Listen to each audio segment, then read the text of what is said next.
Welcome to the EST Hangout. This is the EST Hangout, and today's guests are...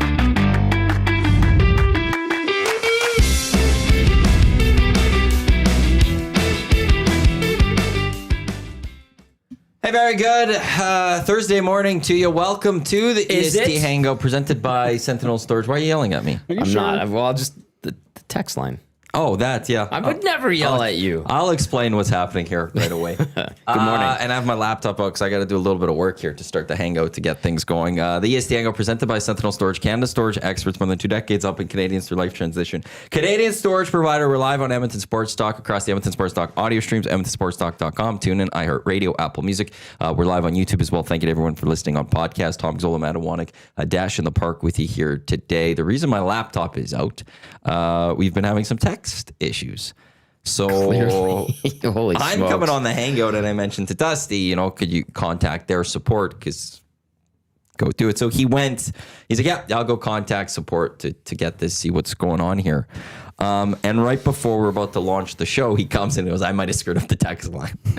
Now, what do you mean? This is verbatim, actually. He clicked on something, and one of the, I think it was like, sometimes when you go into the chats, they give you, before you speak to an agent, best help. Oh, live update. I'm sorry. It was one of those. He clicked one of those and it said what you need to do is deactivate and reactivate. So he deactivated and reactivated. But when he reactivated, it says this typically takes 5 to 7 business days. Well, why would you say that? I sent you an email of what it told me to do. Why wouldn't they say this could take 7 days? So is it just an auto-generated email? Yeah. Yeah. Never. There's a little chat bubble down the Yeah, bottom. never trust the AI Click stuff. on that. I sent you my messages. Oh, tech support. See, look. Yeah. Oh, no, it's different. If you would like to want to connect with, always connect with a human. I Never was trust just AI, Dusty. Never trust AI. I was just like looking on the text line. Thank you to everybody who sent in photos of stuff. Like there's a million I know, pictures that's the now. only thing we could get, Yeah. but now I screwed it up. There's so many photos on Saved there. the day, you always That's does. probably He a always portfolio you don't really want to thumb through. Yeah, which album are we dipping into there? I don't want to see Hey, anything. nasties, no words, just pictures. Oh, Yeah, boy. yeah, that's So yeah, a treasure trove. there's a chance we might not have text until like next Wednesday. Because it was 5 to 7 business days, but when I clicked on the article, one of them, it did say it might be longer for Canadian. Oh boy. So I'm in the process of filling out the ticket form just to see if they could maybe rush this process. Or you can since we take were your own already advice and active. contact a human. That's I have to do that. I have to go through this. I have to send this email, and then a human will get in touch with us within we the go. next 24 to 48 hours. He's very diligent, isn't he? And There's proficient. a lot of things you could call Matthew polite. Iwanyk. His polite? good teeth. It's very... 218-9999. That's their number. That's the one. I didn't think of it. Yesterday, Lisa and Sierra were talking. They went and upgraded their microphones, and then they're like, "Do you think that Johnny Infamous would come across the hallway and help us out with our tech stuff?" I was like, "Yep, probably. Johnny's a great guy, and he'd probably be able to help you out a little bit." And then she's like, "And then if that doesn't work, do you think Matthew Iwanyk would come by?" And I was like, "Well, check with Johnny first." And Matthew is good enough of a guy that he probably would help you when he's got a moment and it's not too far away. She's like, okay, great. And the best part is like everything's connected through a board. And Lisa and Sierra are going through the process of like learning the technical side of things. They're go-getters. They're gonna attack this thing head on, and I like it.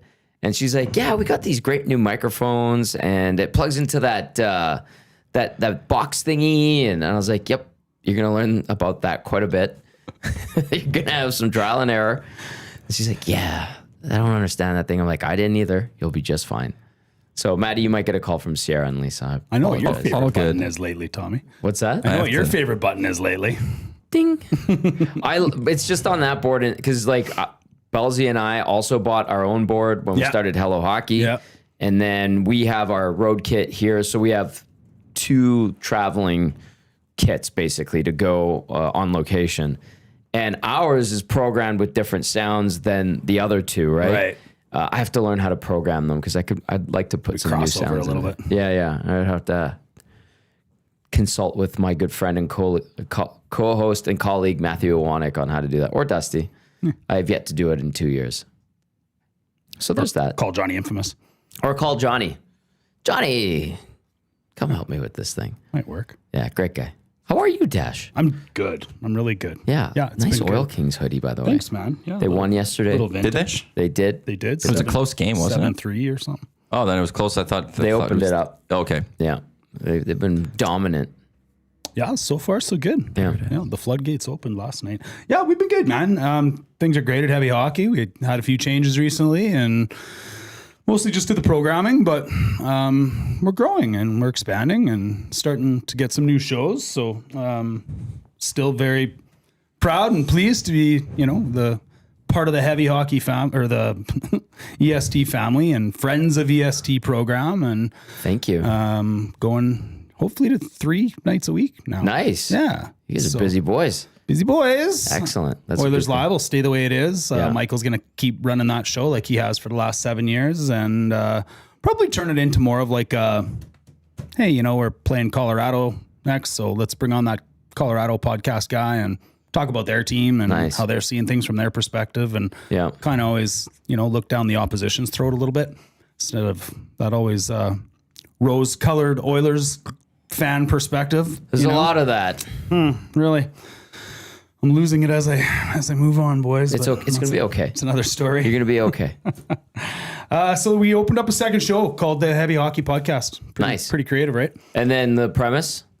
Probably just like a smorgasbord panel of doing a little bit of this, but Oilers focused, and what you guys do on Oilers Live. Just kind of trying to break down, or what you guys do on the oil stream. Sorry, trying to just break down the games and talk a little bit more X and O's and maybe Yeah. do some highlights to some articles. Cool. And the third show is still top secret, so you'll have to ask me Ooh. afterwards. But yeah, Okay. there's some good stuff coming. So I don't know. Our account we're getting pictures again. It's not saying we need to reactivate, but we're not getting text messages at this moment. I love how we're doing text So support that's on the show. I have submitted. I've texted a picture, so we are still able to respond or get messages via pictures, which is good news. Can we send text messages back? But you're an administrator. Maybe could you send a nudie and Oh, we're not configured for messaging. What does that mean? That's a great question. I don't know. It doesn't sound good, Matthew. No, that one doesn't sound good. That we're not configured to send messages. I'm not encouraged by that. I love the text line. I love texting people, and then even stuff that I don't read on there. I just like texting back and forth with people sometimes. the Nasty Chat's really provided a life of its own for EST. Oh, it how it has. just got its own narrative, has its own inside jokes, has its own characters and Yeah. cast of comedians, and Yeah. it's really And not so much comedians. it's naysayers. Oh yeah. Oh yeah. No, it has supplanted quite admirably the phone in, because Yeah. the call line. Yeah. I mean, when we even at 1260, we're like, no calls. Maddie was like, just stop taking calls, Let's and then filter and manage that. and then we kind of let a few happen in the playoffs, and we would take a few from time to time regular season. Then when we launched DST, we're just like, no. If people want to talk, they can have their say on the either text line or the Nasty Chat. And you know what? I think it's grown into its own entity, and it's taken on a life of its own, and far superior than the phone line, because you get some dumb that there was one guy that would troll like my show, Reed's show, and he got through on Reed's show. I think 2 seasons ago, and we heard about it, and I was like, oh God. And he was this donkey that would talk about Jim Benning needing to take over as GM. I think I remember that. Yeah, and one time we had Not a his new name. Terry. That's what it was. Yeah. Yeah. And one time Oh God. we had a newer producer, Jeff Walker, great guy. Oh, I remember Jeff. Yeah. And he didn't know. I didn't warn him about Sure, Terry, sure, there's some like this. We would keep numbers and be like, "Hey, don't let no, right." Yeah. And then I was like, "Hey, if this dude calls in about Jim Benning and he says his name is Terry, just say we don't have time for you." I didn't tell Jeff that, and we ended up taking a call in the playoffs from Terry, and he's like, he starts off and he starts going on about Jimmy. I'm like, "Okay, Terry, good to hear from you." Yeah. And then just I'm like, Such a pro. text Jeff. I'm like, hang up. I wonder where Jim Benning is. You know what? He's probably in a tropical island enjoying a Mai Tai right now, or mojito, or piña colada. Cloning his dog. Who knows? And yeah, Who knows? investing with Tom Brady and some biosynthetic Genesis company. So there's that. Yep. It's true. It's true. I'm trying to send a photo right now To who? to myself. Yourself. To myself. To the text line. Because so here's what so we are activated again, but Nice. what is this? Oh, I don't like that. That wasn't good. Okay, I have to reopen this. Did you bring notes? I did. Oh, wow. It's the application is not opening. What? Uh-oh. This is just not okay. Have you killed the no? text line? So we can still just receive pictures. We can't receive messages at the moment. I can't send a text. I'm trying to see if I can send a picture. No, our machine won't let us. I could try it on my phone, actually. I guess that's the way I could go about this. So we will now wait and see. I have updated my message to them saying, hey, we're activated, but we can't do the messaging thing. So we'll see what happens from there. Welcome back to the show. But we can, I was listening. Thanks. But we can receive photos. So that I'm just going to say, actually, I don't know what I'm saying with that one. We could just receive photos. Atif has sent in a nice photo of him with Lieutenant Eric and his brother Lucas from Whale and the Wolf. That's very nice. Yeah, I'm not allowed to authorize my device to send a text. That's not good.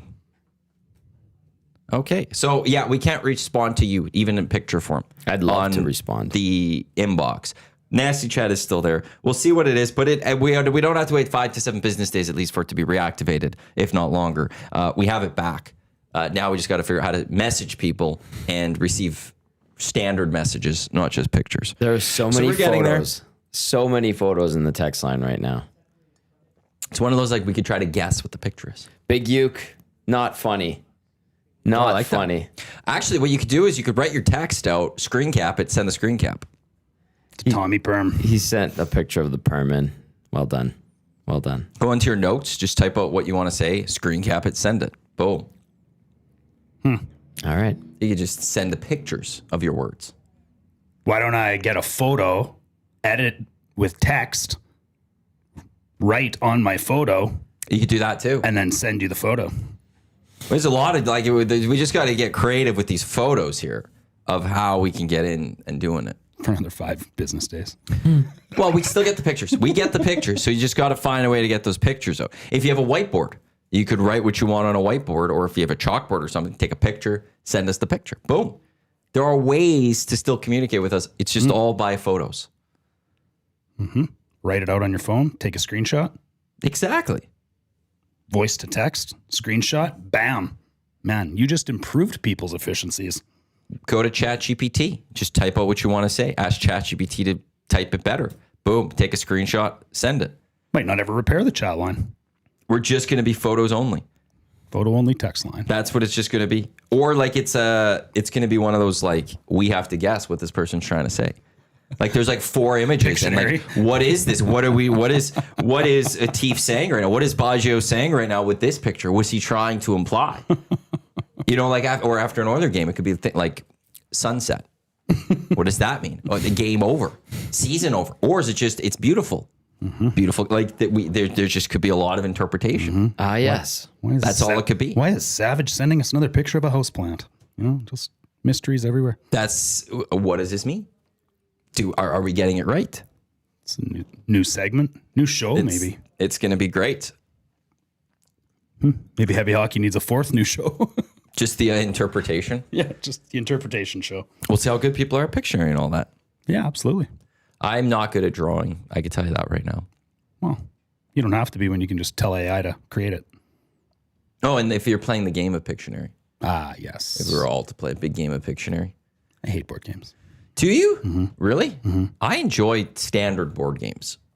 I like Monopoly. Yeah, like those type of. I've never gone into the deep board games that Reed is in, Oh, yeah. but I am fascinated. That's by another them. level. He yeah. paints his characters. Yeah, Like, yeah, 'cause he yeah. gets like the Magic you're right, the Gathering. Or, deep. No, he's got No. like cool stuff like Yeah. Marvel and Oh, okay. that. But he's like, okay, you have to paint your characters. He's like, I think I'm doing old Wolverine with the brown and the yellow I could instead of probably the be a blue part and the of that. yellow. And I'm Yeah, like, yeah, that's yeah. cool. I learned through Reed, which I never knew was a thing. There are solo player board games where you have challenges and it's actually like it sounds actually quite neat.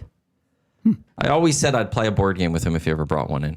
I'd stick around during like an Oiler game and I'd do play with anything him or with something. Reed Wilkins if he invited me to do it. Would you play Risk with him? I have a feeling I'd learn. I feel like Reed is against those board games Why? because they're too mainstream. Yeah. He's into the other stuff, like the stuff that I have no clue about, but people that are into board games, like this is games. Like he's told me about a few board games, which some of it goes over my head, but a lot of it I'm like, this sounds pretty cool. Like, and you could keep playing the same board game, but there's just different ways it could go about. It sounds a lot of fun. We should do that one hangout. No. Just play a board game. No. Board game draft. Board game conversation. Like game we draft. could have a normal conversation, but play some sort of board game. You know, summer, August 3rd, whatever it is, nothing's going on. Why not? I feel I'll plan like it you when just you're on ignored my vacation. board game draft. Thank you. I suggestion. appreciate that. A couple of buddies of mine I played hockey with, I played junior with, they are super nerds, but like when they got on the ice, they're scary dudes. They're Cassian. really into, well, I mean, Cass might be one of those guys who would be similar to my buddy Tony and Shane. So these guys would play like World of Warcraft and like all these like deep role playing games on and on computer and on PlayStation and Xbox back in the day. And they bought the World of Warcraft board game. And they invited like a bunch of us to play. They're like, we need at least six guys to come play. We'll do drinks and we'll play this game. They're like, come on, Tom, come on. I'm like, that sounds stupid. You guys are nerds, but I love you. And I was like, fine, I'll come. So I brought like a case of beer. I was going to stay there, obviously. And that was the most painful 5 hours of my life, playing that stupid board game. I just had no idea what the hell was going on. It was ridiculous. You take a card, you read the thing, you got to roll the dice, you got to talk to this guy, you got to negotiate. You just described every board game I've ever played.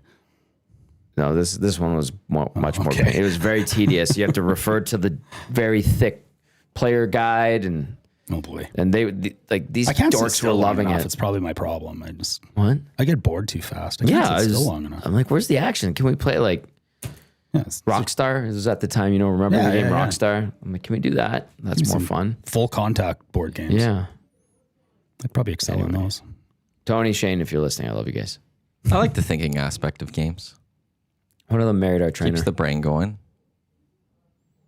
So like chess is fun. Somebody's ringing the bell. Hopefully somebody comes soon. Ooh, somebody's coming to buy merch. Do we have? They put out the invite this morning. Come and buy merch from Maddie. Eric's got him. They'll have to go deal with that. Yeah. Oh, now Dusty's got it. Now they got to deal with Eric. Anyway. Yeah. A laser tag. I don't know. I don't know why I'm just yelling laser tag out, but McDiesel 780 just threw out laser tag. I haven't played laser tag in so long. Laser tag was great. Laser tag's was amazing. fun. That's not a board game, that's for sure. But Yeah. We should do that for our EST Christmas party. So good. Have you ever tried Activate? There's one at Like Mayfield activation? Common. Do you No, mean it's go to called the gym? Activate. No, it's like I don't know how to describe it. Like it has elements of laser tag. You go in, you get a wristband, you can go into different rooms, and like one's a basketball game. There's like 10 different games you could play. One's like you have to crawl under lasers, hit a button. It makes you think at the same time you have to be like physically active. It's super fun. So like escape room, but athletic instead of Yeah, it's really neat. I enjoyed it or thoroughly. 10 baskets in a row and you'll get out of this room. Yeah. I don't hate that. It was cool. Anyway, it has that laser tag feel to it, but it's not like straight up laser tag. There's like thinking involved and strategy, and you got to work as a team in some of the games. Really enjoyed it. Just noticed the logo on your sleeve. I'm trying to remember the last time I saw you wear an Oilers logo, Tommy. Just Could the do PA without though. that. It's just such a nice hoodie. I'm more. I get that. Absolutely. well, yeah, I'll take no, just the quality of the hoodie. It's so It's a comfy. good comfy hoodie. too, yeah. It's so nice. It must be for that to be on Tommy's sleeve. Bonnie Dune Rob has texted in a kit of Manchester City. And Baggio has texted in a picture of Baggio with Italy. Hey, fire another So- one over the crossbar. I love, hey, don't go there. Don't bring up bad memories. Too soon? Yeah, well, not too soon necessarily, but that still hurts. Yeah, that was bad. That's stupid Another mullet. World Cup for us. That's right. Now we might not even make the World Cup. Right? We can say we. We? Yeah. I can absolutely say Yeah, we. Dash, We this can is- say we. I'll say we for 3 countries. We're all Ukrainian. Yeah, that's No, he's Polish. Ah, how dare you? Close. Close. No. They have the lesser cabbage rolls and the lesser pirohe. Oh, I was waiting for his Whoa. offense when I That's said what I'm they have. sorry, but that bland gray thing that's this bite size that you call a cabbage roll has nothing Much better. compared to a big stuffed cabbage roll with pork and rice and delicious spices, and then you get the tomato sauce on top. That's so good. You've never had good cabbage rolls then? I've had the best cabbage rolls. My mom's still in Poland, but they should be part of a meal, not the meal. they're part of a meal. Well, no, Sounds like it's almost like a full meal. They're phenomenal. Don't get me wrong. I will eat a Ukrainian cabbage roll with pleasure. Yeah. But They're I need better. some sour cream, and we need to jazz that don't thing need up sour because cream. on No, its you don't. own, it's It's delicious. a little bland. Especially if you get the burnt ones. A little bit of the burnt Yes. ones. Crust up on those sides of the pot. Next thing you know, you're gonna tell me beets are good Beets are delicious. and radish. Ugh. Radishes on a salad are great. Yeah, I'll do all that. Yeah. Beets are delicious. Gross. You just beet soup, borscht. We had this is delicious. discussion on but Tuesday. you and I. But our beets and all that? No, just how we would probably eat anything Oh, and be satisfied, and then I used to not be. I used to be the most picky eater. Really? But actually, I haven't finished those. I still have beets in my fridge. I got to finish. They're delicious. They're amazing. you're eating your trophy. That was All those pickles. No what- sauerkraut. no. Grow, that's what Jesus. You got I still have the sauerkraut. jar of some kind of food on your shelf that I clearly Used to only hate loosely sauerkraut. remembered. Bless you. Used to hate sauerkraut. Couldn't stand it. And now it's delicious. And the best pierogi are the sauerkraut ones over potato. I will go that way any day. Yep, I agree. Pierogies are okay. Pierogies are good. They're the best. Lots of onions, No onions. extra butter. Only a few weeks away till it's the Christmas making of them in my family. They're like an event. Well, we make a lot. Yeah. So kind of, my parents will do it, generally just the two of them, but myself and my brother, like we try to get a few people there to help at times. And I'm very good at making the dough. Last year I had the best dough I've ever made. Tell me why.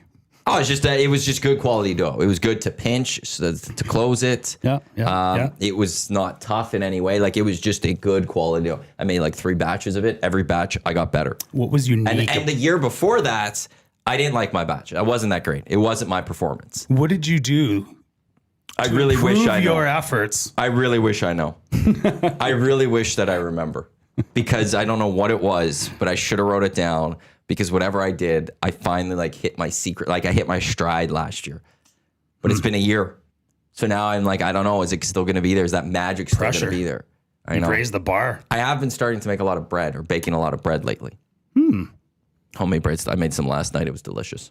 I don't think I could have one in my house because I believe I would probably just eat bread nonstop. I love it so much. Too much bread? Well, just like all the varieties of bread. Like I love raisin bread. I love cheese bread. Yeah. Right. I'll just eat bread as bread. Like I don't even need to put butter on it. I'll just eat the bread. Me too. Do like Delicious. Banana bread. hoagie buns. All of it. Hoagies and grinders. Hoagies and grinders. Navy beans. Navy beans. Oh, I love you guys. How many hundred are made, Batty? That's a really good question. What's better than sitting in the comfy chairs on the hangout with Tom Gazzola and Matthew Iwanyk? Many things, but this is pretty good. I don't think we get to 500, Kelvin. I mean, unless you're Josh Clausen and you have a Don't tea think. time, then there's better things. All to right. do. There are no tea times right now. No tea time. Although I did see a couple guys walk it to do sim golf the other day through Ice District. You guys got one right. There's Gimme Golf over here. They used to Nope, be part of it. something We else. had one putt that was with us for a bit. Something else. Oh, you're talking about the Golf Factory. Golf Over on Factory's up here. 184th? Yeah. Maybe it was Gimme. Is that the one? I Because I had think Golf CCT Factory is like a last year. 24/7 facility that you can go in and Really? yeah, I believe, and you can go get. Who was it? It was Davin from Green Plan. I'm supposed to connect with him. I gotta Connect with him. But I think once I remember him going, he's like, yeah, you just get your card and you could go in or something, whenever, and practice your Really? game or something like that. I should look into that one. Yeah, it was Gimme. It was a great time. Wait, Gimme. Yeah, they're over here. They're really, really nice people. Like That reminds way me. out of their way on their customer service. I thought it was awesome. Nice. I booked a group event there. And Nice. I was thinking, I don't know why it hit me this morning. I was thinking about virtual golf. Like, when am I going to hit a first virtual golf of the winter? they'd set you up a little program there, probably. I bet. Well, just I go somewhere and golf around. The one year I did it, a pass with my buddy at Evolution Golf. They did a September deal. I think they still did this up even until to this year. You get like they give you a deal on how many hours you buy. So we bought a bunch and we just split them. So we'd go and every so often his brother would come or my brother would come or my dad would come or something. But we would go every like 2 or 3 weeks throughout the winter. It was great. BP Westgate, I think, still has the best rate. They have one bay in the lounge, $20 an hour. Yeah, I think that's the one you're not going to find cheaper. Yeah. I was actually, because it's been a few winters since I actually did virtual golf. And I looked this year and I saw a lot of places are like, you're getting it close to like 50 an hour. I'm like, whoa. Yeah. And now 50, 1 hour for one person should be 18 holes. That's the kind of thing. Right. So if there's 2 of you going, it's $100. You only need the 2 hours. Yeah. But $50 person then at that point. But I was like, 50. I don't remember it being that high. It was like 33 last year with the CCT pass, which I don't have. I only had the 1 year. Yeah, my only one issue with the CCT is it's not private rooms. That's true. I don't like that. Yeah, you're with Agreed. You're with everybody. I didn't open mind room. it. I liked it. We would go to the one at Kingsway Ave. It was good. But that reminds me, it's Paulie's birthday tomorrow, and he wants to go golfing this weekend. Nice. So happy birthday, Paulie. Yeah, happy birthday, Paul. 32, 31, 3. 33. Yeah, Wow. yeah. He's an old man, Look at all of us getting so old. right? HBP. Happy birthday, Paulie. Get yourself ready for the showdown again this year. MVP Paulie. He might go back to back MVPs. MV Paulie, baby. Yeah, right. MV Paulie. You tell your brother too. Yeah, right. MB Paul. We'll be filling rosters early. We got our date set. I saw you guys March were 14th. putting Yeah. it out there. Yeah. Yeah. We talked to Dusty on Tuesday about setting up a watch party or pregame party on the 13th that I think we'll hopefully do a pre and post from if you would be kind enough to do it on location again for the I'm Heavy Hockey good. Show I'm on like, Tommy. hey, I like a good time for pre and post. And then we're set up this time at 1:00 on Saturday so that you've got a little bit of time to get your skate sharpened before the game. Yeah, if you'd I like, should have Tom. thought. Well, here's the story.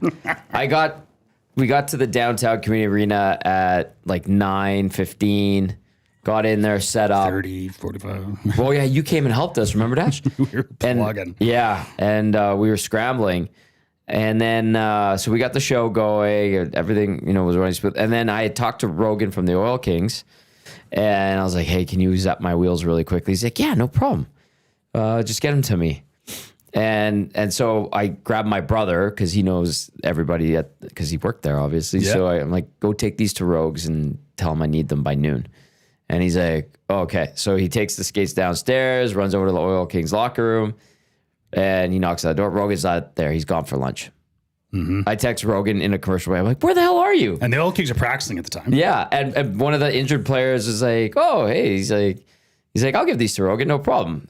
He's like, okay. Yeah. And Rogan's like, oh, you needed them today. I was like, yes. We're on for a community or a charity hockey tournament. So he left him in the sharpening room, locked the door, and went for lunch. He got back and he got him done. I missed the first half of the first period or whatever, but I Yeah, scored a played really about nice half goal. a game with EST and then he ditched us. I scored a really nice goal. You did? Really nice goal. And Your then- brother set me up with a great outlet pass. It was a very nice pass and then you ditched EST. I felt so bad. It was Mike, right? Crosby, Coach yeah. Cross. You didn't have to feel bad. It's a game of, we were trying to win a hockey Yeah. game here. Well, He's sitting there and he's like, can somebody? And then like everyone's like, no. I didn't know it was that intense. He was I'm going like, to fine. walk away and be like, yeah, I didn't expect anyone. He didn't expect anyone. He left our bench. He's like, I'm going to go take a swing. Yeah, he thought he was I might- swinging for the fences. I might be able to get one of their good players to come over if I, put on a good enough guilt And trip. he was. I didn't know Tommy's this stuff. good-hearted He was nature. an 0-2 count. The It was good, you guys are perfect. taking advantage. We're ready to finish him of off. Tommy's and Tommy good-hearted just lobs it nature right down the and center drive and to gone do the deep right center. thing for others and make others feel good. And you guys have done nothing but crap on him. Yeah, because he ditched his team. They have crapped on me. It 'Cause he is a ditched his narrative that you guys have twisted to hear what you want to hear Thank you. See, Dash and knows. say what you want to say Dash knows. in order to disrespect Yeah. a Tom Gazzola filled with character, and you guys just mock him for it. Yeah. Because that's He's a what hero. happens when you leave your team. He's a hero. But I mean, that's a bit of a stretch, but thank you, Dash. I'll take it. That's fine. Just whatever helps you all sleep Justice at for night. Tommy. And we put up a good fight in that second game. I'll tell you what, we were pushing, and Mike, good friend and co-host on Hello Hockey, Sean Bell, dove at the end. Yeah. He took a dive. The surveyor Sequoia Brett, believe the ref was surveyor yellow. Brett bit on it. Surveyor Brett, classic out of position, like Yeah. he always is. Yeah. Missed the Well, the total. bench called the penalty. Let's be honest. Yeah, I mean, peer pressured into calling a tripping Absolutely. penalty. Yeah, I don't really, think Surveyor Brett's peer pressured by me. Well, but by Dusty. He also like completely got it wrong with the penalties that were designed because what was it? You should have went into the box, but you're on the other team, and somehow we are getting the penalties still. I When it mean, was on clearly you. that was just an alibi built in so that he could cheat for Sean Bell yeah, later. exactly. It's Okay. So it was. there's that. I'll have to, you know what? There's nothing to be. We don't need to say much more as Edmonton Sports Talk here because we have the trophy. Look, if Belsey's That's what listening to matters. this, and I doubt he is, but if he is, he's screaming right now saying, Dash, this was your fault. So to a man, I can now admit this many months later that I made a pretty poor choice of judgment in deciding to chirp Belsey. Yeah, when he gets upset and decides to crank it up, Found it's out scary. what a former first round pick with NHL experience can do. and he can against a still bunch wheel of around there. Yeah. shitty beer leaguers. Yeah, he's pretty good. So yeah, I took back the comment of, you know, hey, is that your kid's helmet? And That's a some pretty mean good things chip. I may have said to him when he was skating up and down the ice and He got things done. made me pay for. But Belsey was at a box social yesterday in Calgary, so I think he might be a little bit tired this morning. Yeah, I It's remember kind of a that. convention thingy that they're doing. Likely not listening here. Thank you for letting me use the term box social. I don't know what that means. Me either. Thought it was a Manitoba thing. Yeah, isn't that a big party? No, that's the. What am I thinking? Well, socials. Yeah, I socials know. are a There's Manitoba thing. I There's don't know. a party for like weddings that's big in Manitoba. Socials. I thought it's called something else. You might be cabaret. It's a fundraising event in which box lunches are auctioned off. Saskatchewan's cabaret. Manitoba's socials. I don't know what. I'm forgetting what it was called. I'm sure they know. Maybe it is just a social. I thought there was something else that it was called. I don't think so. That you just go rent out a hall and you party there. Like this is well pre. Yeah, I think it's a social. You're Okay, it's just called a social. Okay. Oh, Somebody will correct us in the nasty chat, I'm sure. if I may. Please. In the U.S. state of Vermont, the tradition is that women decorate a cardboard box, fill it with a lunch or dinner for two. The men bid on the women's boxes, anticipating a meal with the woman whose box it is. Generally, the boxes are anonymous, so the men do not know which woman belongs to which box, nor what the box contains. The mystery and sometimes humorous results adding to the fun. However, it is not unknown for a young woman to surreptitiously drop hints to a favored man indicating which box is hers as a way of rigging the results. The bidding involves teasing, joking, and competition. The event frequently takes place in a town hall, school gymnasium, or church hall. Fascinating. There you go, box social. Basically dating, What's speed dating. Oh, I spilled coffee in my Glue Crew hoodie. Oh, boy. Oh no. That'll come out. So, what do you got on your notebook? You know what? It's not like typical of me to do it for this show, but we had the premiere episode of the Heavy Hockey Podcast last night. So 8 o'clock. I'd done my research and thought since the research was done, I'd maybe bring it in case there was a need for reference. But I don't know. I think there's a few people chirping us that we're talking too much about Box socials? IT, box socials. And, Well, there's only one person that was upset that we weren't talking fully sports. Oh, who's that? Welcome to the EST Hangout. Yeah. Before Nasty I forgot jumped who it in and was. said, It's That's the okay. Hangout. I forgot who it was. Yeah, they had a Rob in their name or something. They I think they throw it like unfortunately there was a passing of a Dallas Cowboy today. There's not much else we can add on that one. No, they're not- Nyland dies at 24. We don't know anything of that. No Thoughts, details. prayers to him. Yeah. Don Mattingly set to leave the Toronto Blue Jays apparently. They agreed to part ways? Pardon? They agreed to part ways? It's reported that he's leaving. That's all it says. You didn't shave those sideburns. And I do want to get into some CFL later because big news yesterday. How about that from Dinwiddie? Big FU to the Argos. Is it an FU? I think so. Or is it just more power? Head coaches love power. Football coaches love power. They love control. Okay, we can save it for later, but I have some thoughts. Well, we could go there right now since we're there. Well, you don't think Dinwiddie would have had power with the No, Argos? John Murphy there. I think. I mean, Like Mike Pinball Clemens is considered the general manager, but Yeah. John Murphy's running that team. John Right. Murphy's the real GM there. John Murphy doesn't seem like a guy that wants to give up power. that's fair. And Maddie, there's probably a lot of truth to that. But in my interactions with players and staff, coaches, management types in the CFL, there haven't been a lot of kind words towards the Toronto Argonauts organization. Oh, I can and see how that. things are run.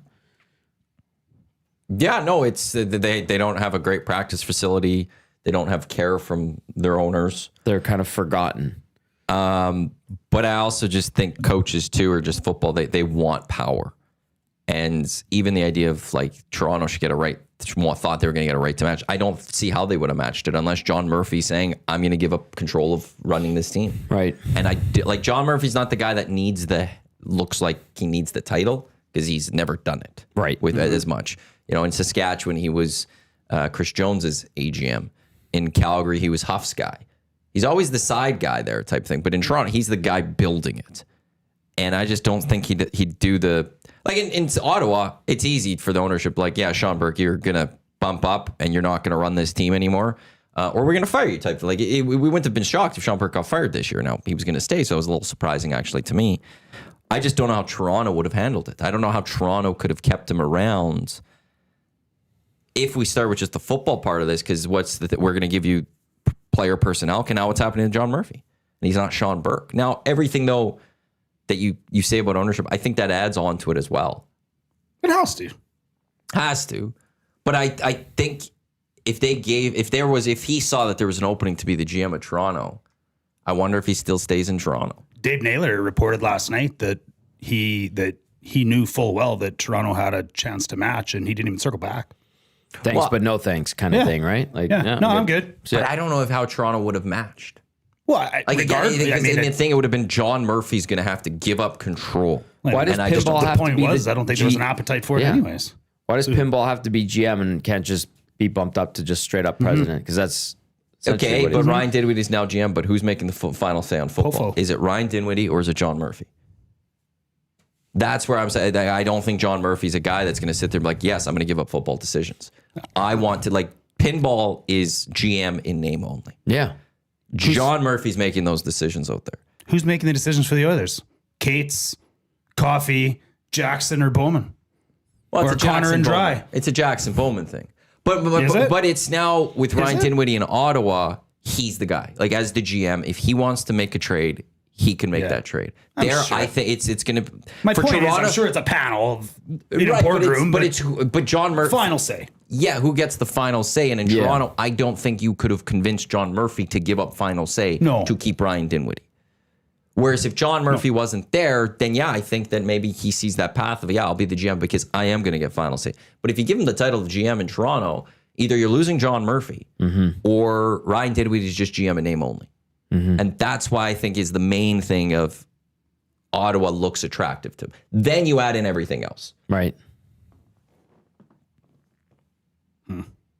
I don't know. I initially, when I saw that yesterday, and I saw Naylor, I reposted Naylor's thing about Ottawa thinking that, or Toronto thinking it could match. To me, that was like a screw you, see you later. I'm done with this. Tired of it. Totally agree. Let's go rebuild the Red Blacks.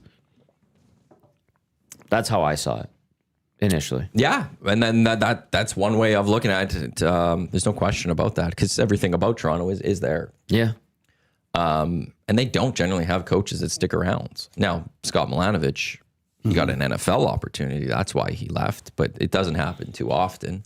But the other thing is, like, we just see coaches also leave for that opportunity To move up. to get a promotion. Chris Jones. Chris Jones, Toronto and Edmonton. Well, that's just a head coaching gig. But generally, there's that promotion. If you give a head coach an opportunity to be like, you're also going to be GM a lot, take that. Well, there was Teams don't want to do Comes that. with a lot bit more there. money Jones too. made a title every time, or made a change every time he got a little something added to his title. How much? Dinwiddie was what? 5 years? Yeah. 6 years? 5?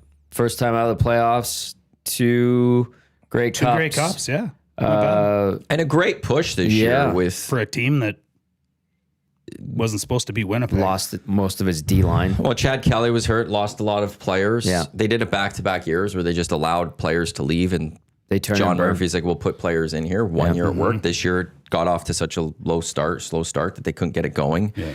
But had an opportunity. Like they were there close late. Some think he's considered a top 2 coach, I'd say, in the Canadian Football League. You Right have to be. You won 2 of the last 5. I saw, who was it? I saw one person yesterday, forgot, saying that they believe Dinwiddie's the best coach in the CFL. And I saw that and I was like, it's hard to argue actually, because who's better?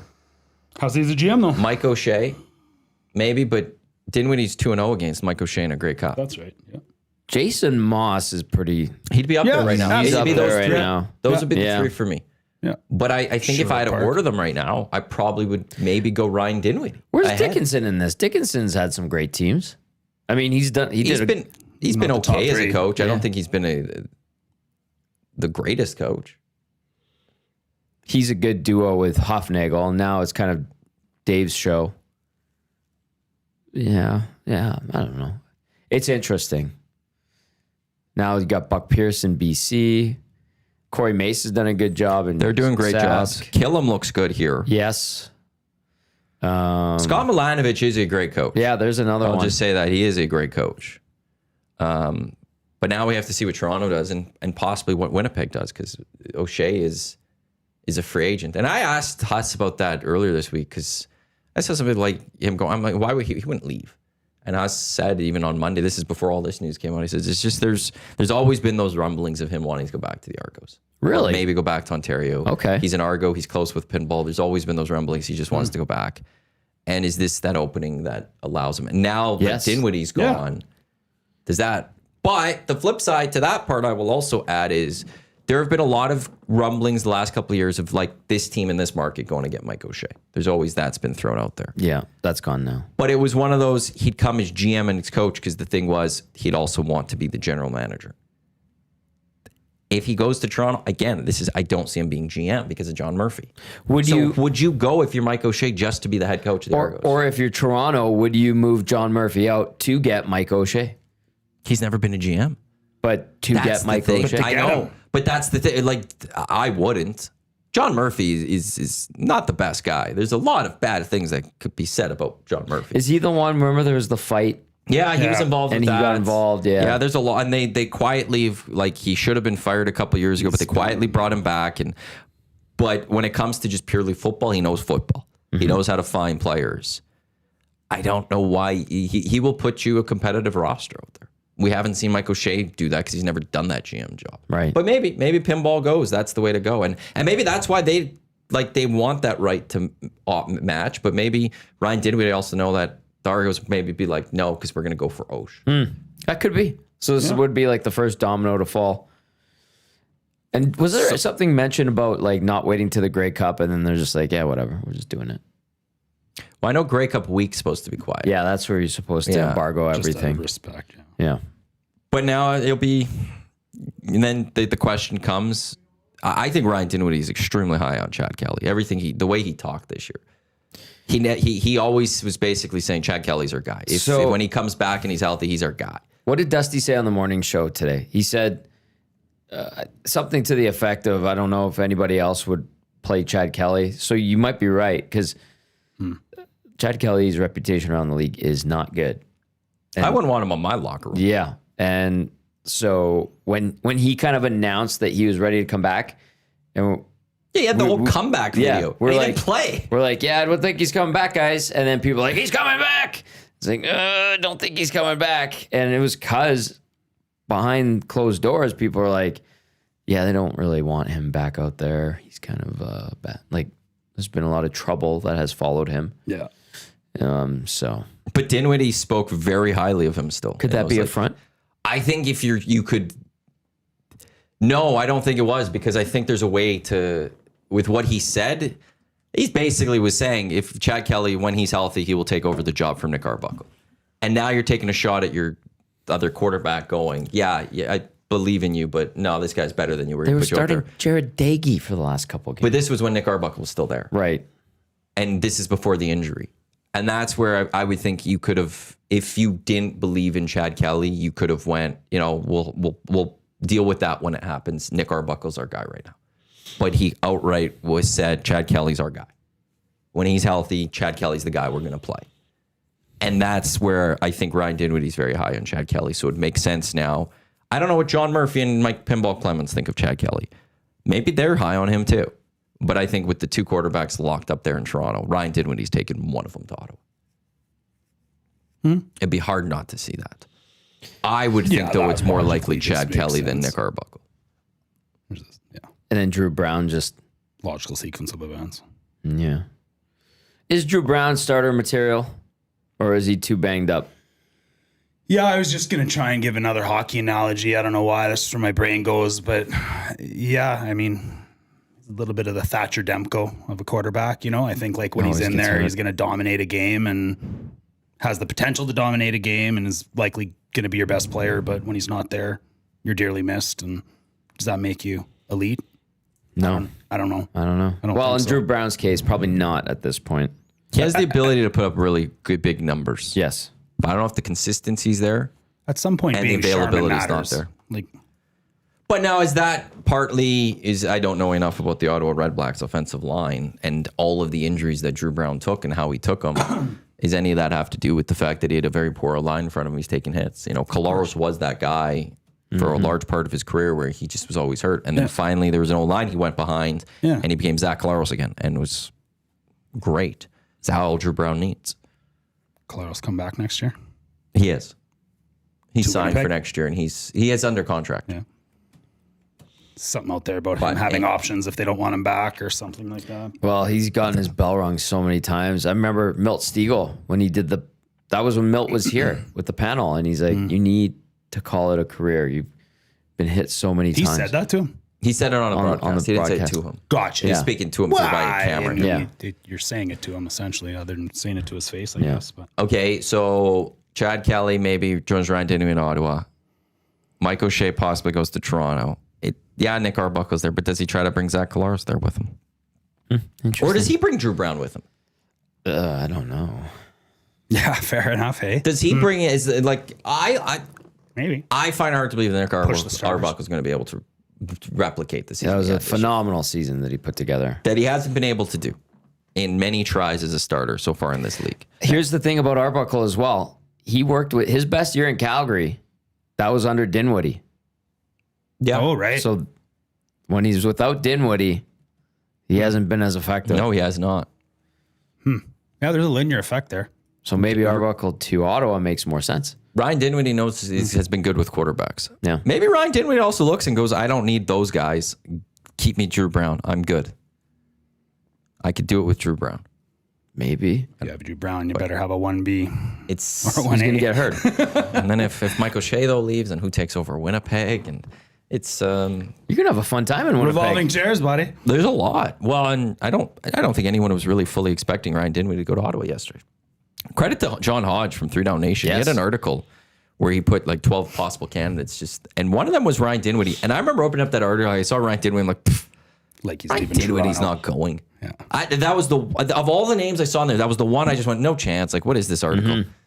And boom, Well done, John Hodge. John Hodge has that. I like those guys are awesome. 3 Down Nation's great. Those are the ones that give us the free agent list for the Yes. CFL right now. Yes, So I'm yes, very yes. thankful for them for that. Who is Matthew Iwanyk, the fan, going to be watching when he gets to Winnipeg? Think who's going to be in the game? I started with Montreal, Saskatchewan. I'm not going off that. Yeah, sticking to it. I think I'm. Saskatchewan was the best team pillar to post probably this year. Yeah, they had that a little little dip. stumble there where they lost to Montreal big, And then lost, they lost to Edmonton. here. And Calgary when I Yeah. lost my bet to you. Moose Jaw, Saskatchewan. Montreal with Davis Alexander have never lost. It's hard to just go against that. Davis wild? Alexander is undefeated as a starting quarterback in the Canadian Football League with like 17, 14, somewhere in there starts. Yeah. Like not 3 starts, not 4 starts. We're double-digit starts for Davis Alexander in the Canadian Football League, and the guy has never lost. Yeah. Tough to bet against that. Dusty was talking about when they were doing the sit downs with Davis Alexander and he shows up in like a ratty tank top. Well, when they played their game here early in the season, Alexander got hurt, pulled Yeah. the hammy, right? He was flying the next day because I think they had a bye week the next week. It was his brother's wedding, he was telling us. So he had to fly down to Phoenix. So he stayed behind and he was going to fly down to Phoenix next day. He popped into Kelly's after the game with his way. girlfriend. Yeah. She was fantastic looking, by the way. He's a good dude. Like, you could see, like, he's got a panache to him. But he was wearing sweatpants and that same tank top that Dusty alluded to, that he probably has a drawer full of the same tank top. and we talked about it. We're like, hey, how are you? Would you be able to finish that? And he's like, yeah, I think I could have finished that game. But he's like, I am hurt, but He dominated the Elks Yeah. in that game. yeah, he did. He was I don't very think good. I don't think the Elks got a stop against him. When MBT came in is when the Elks were able to kind of claw Yes. their way back. But the defense was still, everything was very fresh and new for the Elks at They that were time. trash at that point. Trey was having a tough go offensively. Yeah, it was a different time in the season where things were a bit different. Oh, they got ones. It was touchdown, punt, field goal, touchdown. Yeah. So you think the Western Final will be closer than the Eastern Final? Yeah. At Eastern Final. Oh, yeah. I'm not sold on Hamilton. No? No. Kind of a smoke and mirrors #1 overall team. Yeah, they went to, if Montreal doesn't have Davis Alexander injury, things are a little different. I don't know. There was that stretch where Hamilton, they lost like 4 straight. It could have been 5. Yeah. Got destroyed by Winnipeg just like a month ago, 40-3. I don't think they're at that level. They're you want to talk about Jekyll and Hyde team? The Ticats. Yeah. Then I just don't know. Then I think Montreal just dominates them at that point. Yeah, I'm much more intrigued by the West this year. Although, because who are I think Montreal and Sask are both the favorites. They should be. They are, yeah. They are. Good push by BC late in the season. There's just Yeah, something. I think so. There's something about the East though that tells me that if there's one upset likely to happen, it's Hamilton over Montreal. Like, you know full well, Tommy, the CFL is a lot about matchups, right? And certain Yes. teams just, don't line up well against other teams. The Elks against BC. Thank you. You're welcome. I'm a Riders fan as much as I am an Elks fan anyways, but so the we doesn't even apply.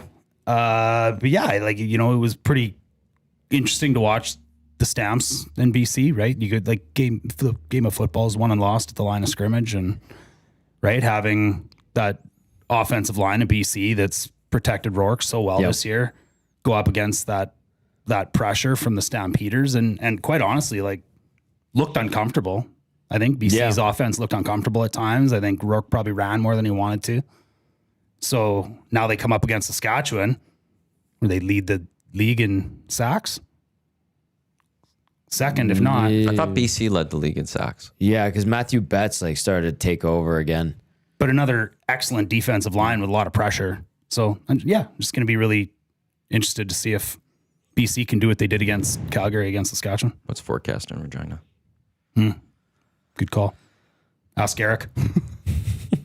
Is he going? Well, I'm just saying he's great at predicting he's actually weather. out of town this weekend Okay.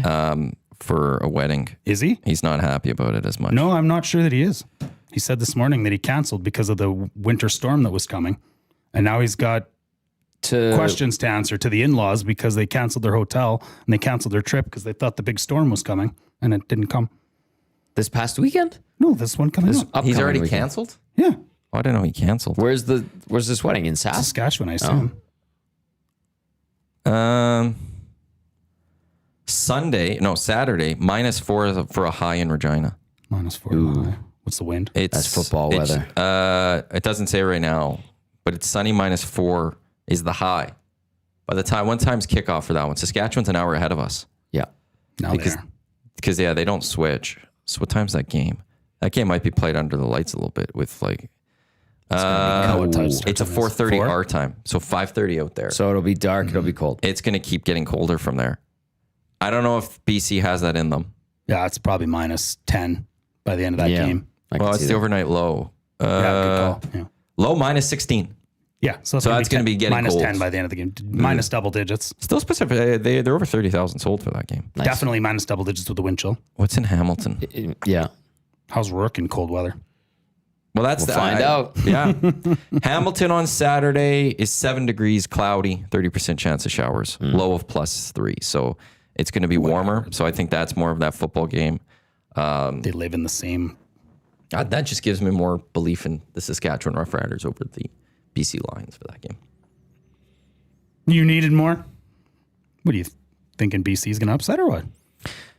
If it was indoors, I'd feel more likely that Nathan Rourke could go off. Nathan Rourke could light them up, through the air, as well as they got a great running back in James Butler, and he has the legs. So I would have, if this game was reversed in BC, I'd be liking BC a little bit more. BC also is one of those teams this year. Like last game of the season, they have something to play for. Saskatchewan played some of their starters, but then they started pulling them, and BC almost blew that game. They didn't, it was pretty late. So Could be an interesting matchup too. Butler's presence. Butler versus Ouellette is In the cold. a big one. I trust Ouellette more than Butler outdoors. But Butler's up. Yeah, Butler's outdoors in the cold. Well, that's just a I think- tank. The Riders were, again, top 2 teams in the league against the rush. I don't have stats that well ingrained in my head, but I know they did very well against the rush this year. Again, should be interesting. Saturday's going to be a fun day. Yep. Only 3 more CFL games left this season. Makes me sad. It's been a fun season. Like there's you'll be been a at one lot of of them. crazy stuff that's happened. I'll be what? But you'll be at one of them. I You don't will, get to say but that often. I'm going to the next 2 at least. Next go. year's in Calgary. Next 2 Grey Cups, you mean? Yeah, this one and next year. I thought The you one meant after is I in thought you meant the Regina, next 2 which CFL games. I'm concerned about Regina. Just 'cause there's no hotels. There was when there they hosted really a couple isn't. of years ago. Everything was sold out. Yeah. Yeah. Although Eric was saying, or was it Luke was Get a free telling me, RBO. well, they get filled up very Mm-hmm. quick, but it's stay in Moose Jaw, apparently. Great place, great city, town, and Yeah. it's cheaper to just go stay in Moose Jaw and go to Regina every day. How far away is Moose Jaw from Regina? 34 minutes. That's it? No. I've got some very differing opinions of the city of Moose Jaw than you guys apparently do. I have Your I've sources, never Matt- been to Moose Matthew, Jaw. but I have I don't know learned- anything about it. I have heard Moose Jaw is an amazing spa. Yeah, they got a great spa.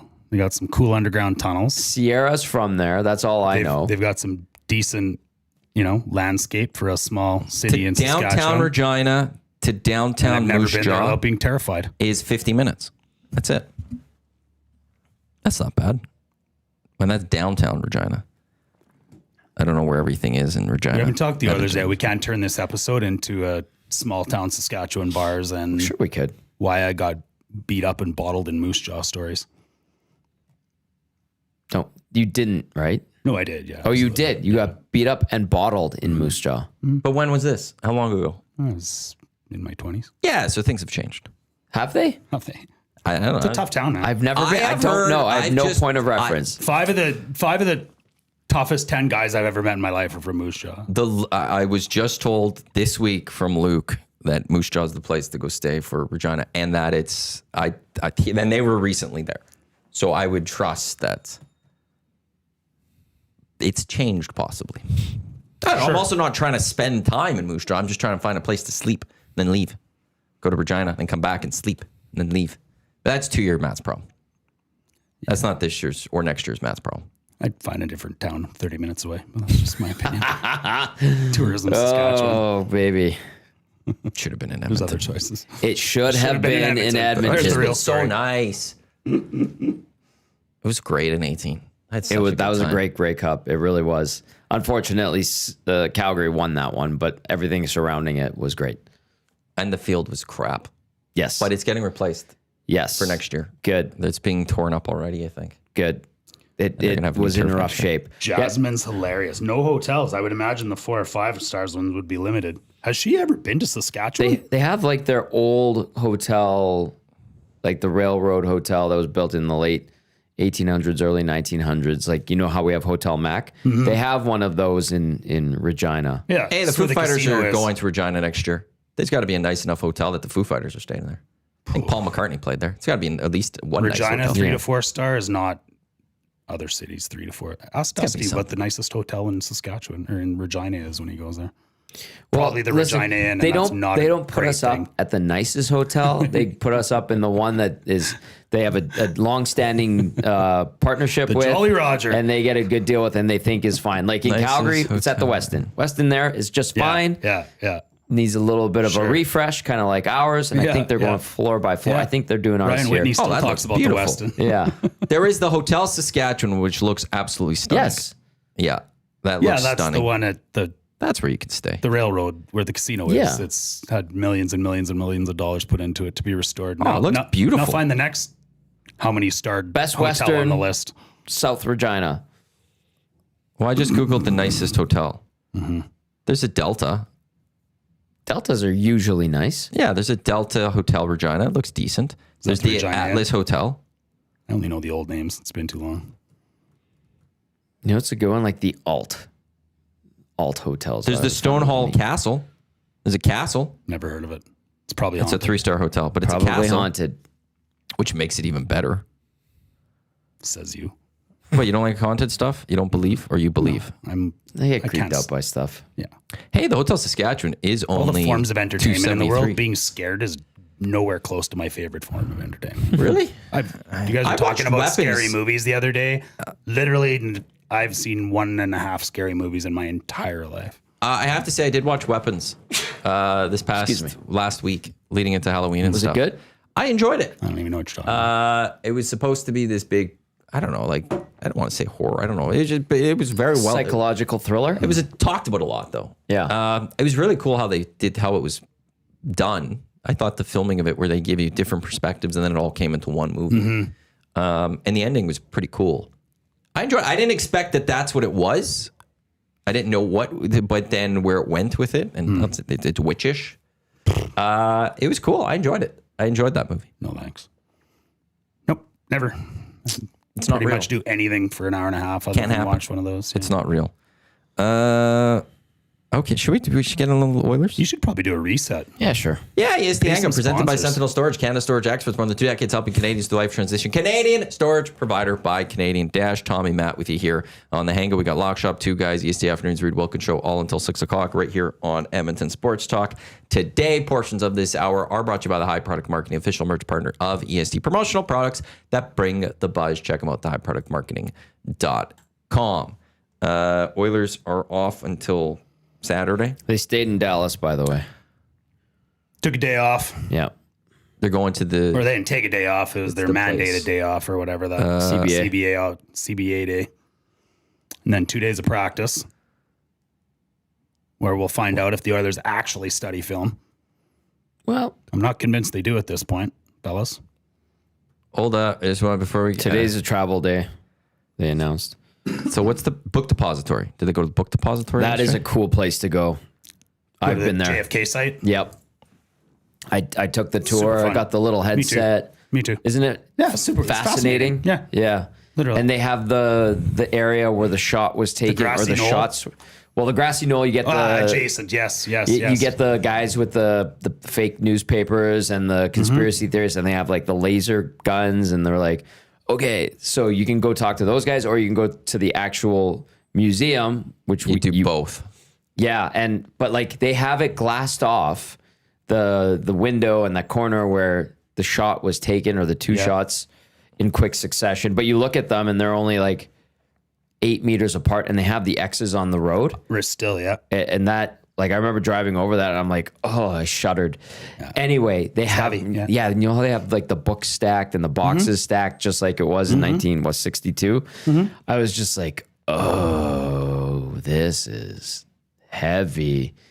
And then did you, when I was there, they had just opened up the floor above. Yeah, second level, yeah. Yeah, and they had Jack Ruby's hat, his fedora, yeah. when he shot Yeah. Lee Harvey Oswald. And I was Yeah. like, okay, interesting. That museum has like a lineup nonstop. Yeah. Like, it's It almost is impossible. incredible. Yeah. It's pretty cool. I mean, it's one of the biggest, if not the biggest conspiracy in United States history. Yeah. That or whether they went to the moon. Yeah. That's the other I was thinking. I think moon landing might be a little higher. Yeah, you're probably right. Yeah. They're close. As it came out of my mouth, I'm like, yeah, it's the moon. But Those are the two big ones. yeah, there's no doubt. There's no doubt. So Oilers, yeah, I don't know. What? No, I want to talk about the moon. Sure, I'm just I kidding. was good to talk about the moon. I told Reed last time I was here. We can have 2 hour Can't talk you about the moon. see like the flag that was planted on the moon? Like, and there's images of like the landers that have crashed back into the moon that they have spotted on the moon. Apparently the footprints are still there. Apparently Yeah. there's, I don't know whether NASA will ever let us see pictures that are not doctored or accurate. We'll probably never know. There's a lot of weird things about the moon. Yeah, what's on the other side? The dark Exactly. side, baby. Exactly. What aliens are living there? Why does one Great side question. face us at all times? Right. Why is it the exact proportion to the sun that creates a perfect eclipse? Are you a Why conspiracy is it theorist? hollow? of- Why is it hollow? Is it hollow?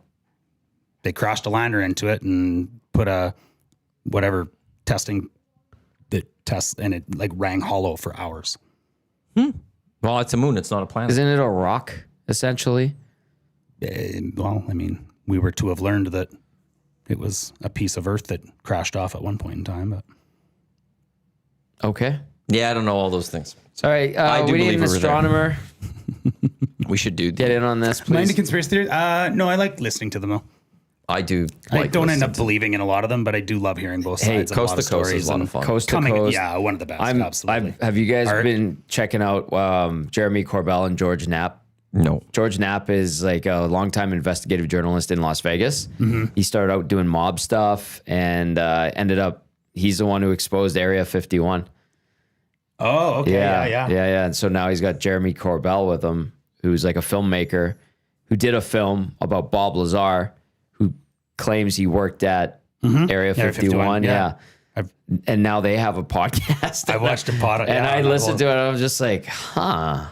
And they have been testifying at Congress the last like couple of years. And you get the fighter pilot that chased one of these things. And he's like, I really don't know what it is, but I know we don't have the capability to do the stuff that thing did. And I tried to chase it. It engaged my like systems. It shut off my, and he's like, that's an act of war.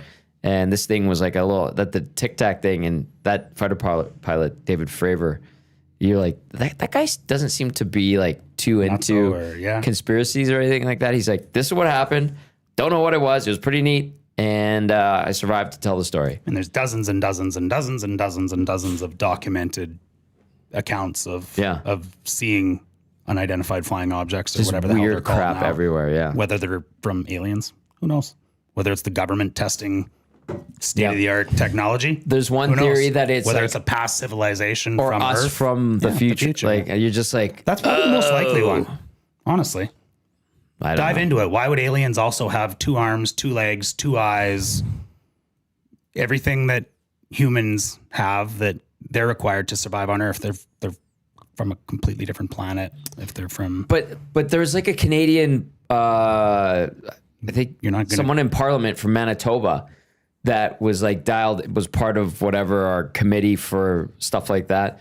That was like, hey, we need transparency. And there was one guy that went on, Canadian politician, that's like, there's 7 kinds of aliens that we are aware of and are in contact with. And you're like, what? And like, there's like, ones that look like bugs. There's one that reptiles, look like, the tall reptiles. ones, and There's some disguised as your dogs. yeah, exactly. And you're just like, okay, did you just watch Men in Black? Like, Well, or what's going on here? diving down the hole, there's Yeah. a lot of conspiracies that I don't believe we've had any contact yet with I don't aliens. know. I don't I think believe there's life somewhere there. There's life out there. It has to be. Yes, Right. not I don't believe we've had anything come. podal person with alien Bipedal. with bipedal There you go.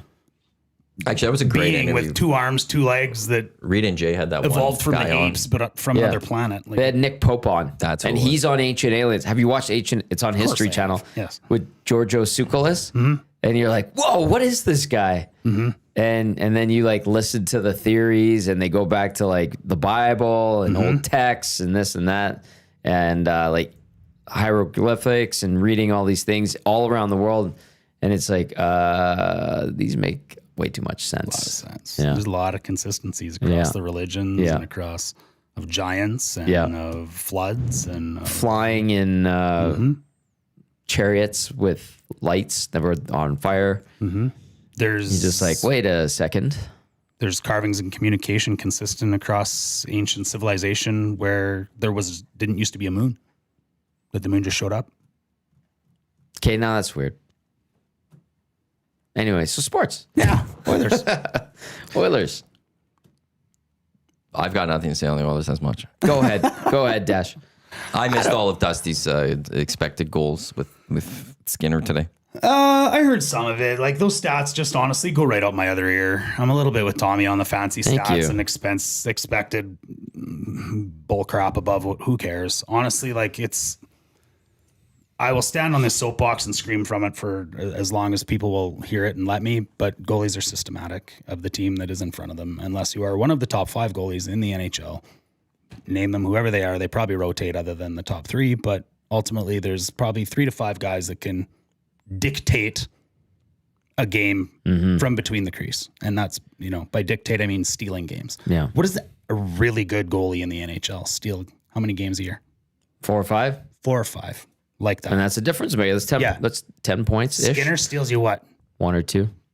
The difference between the best goalie or one of the 3 best goalies on planet Earth versus Skinner is 2 stolen games a year. Yeah. Quote unquote. And then the Tom Gazzola. expected, those stats, like I get it. That's fine. But all you're telling me is that cares? you're not getting that 1 or 2 It's a team extra saves a stat. night. So, to a 98th degree, it's a team stat. Save percentage is a team stat. Look at Swayman. Look at Allmark. The Bruins have the best year a team's ever had in the history of hockey. Those guys, wow, they had Vezina years, both of them. Yeah. What a coincidence. Look at them now. Boston can't wait to get from underneath that contract. They'll be laughing at us all the way from the East Coast if we get Swayman. Thanks for taking that. $10 million contract for another average systematic goalie. Look at Anthony Stolarz. He was Yes. a backup. He toiled. Yes. Now he's a starter. You're telling me he's all of a sudden this amazing goaltender, Exactly. right? Exactly. So what do we have in Skinner? We have one of the goalies that are ranked from 6th to 100th in the world Yeah. that will play to the level of the team that they play for. And that may or may not be a good fit for the Oilers when they have Stuart Skinner. I believe, look, Skinner's a great goalie. Bouchard's a great defenseman. Nurse is a good defenseman. Connor's a great forward. Dry's a great forward. Knobloch's a great coach. Put all those things together, I don't know. There's some, what's the opposite of synergies? There's something wrong with the way that things trickle down and the way that they mix together on this team. Whether you've got a mild-mannered coach with a mild-mannered captain, with a mild-mannered assistant captain, and then nobody else on the team has any Fs to give, and everybody else that's been an emotional leader for this team has come and gone, then what are we left with? Well, this dry, boring team.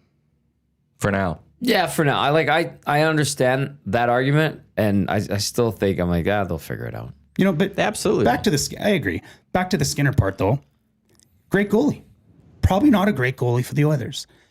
Our key players, their Thank key you. players' weaknesses don't mix well. Connor and Dry or Nuge or pick a forward all have tendencies to turn the puck over and create odd man opportunities or high risk, high danger chances for the other team. Correct.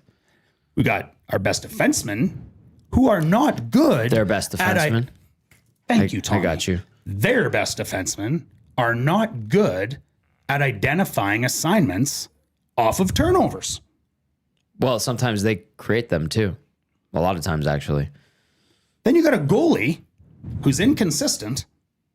Stuart Skinner's been what Stuart Skinner has been since Southside Athletic Club.